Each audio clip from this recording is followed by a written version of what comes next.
Welcome to our 2025 guide on sharing bets on FanDuel. In this video, we'll explore the steps to connect with friends through betting. First, let's talk about how to create your FanDuel account. Head over to the website, click on Sign Up, and fill in your details. Once your account is set up, navigating the FanDuel interface will become second nature. Let's take a quick tour. Now, let's dive into selecting the bets you want to share. You can choose from sports, events, and odds that catch your interest. When it comes to sharing your bets, you have a couple of options: sending a direct link or taking a screenshot. Both have their perks. Social media platforms make sharing bets fun. Let's explore how to use channels like Twitter and Facebook to get your friends involved. FanDuel also allows for group betting. You can collaborate with friends and track your bets together. Privacy is key. Setting permissions for who can see your shared bets is essential for a safe betting experience.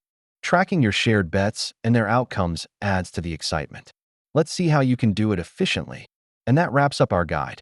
Remember, sharing bets with friends is not just about winning, but having fun together. Happy betting!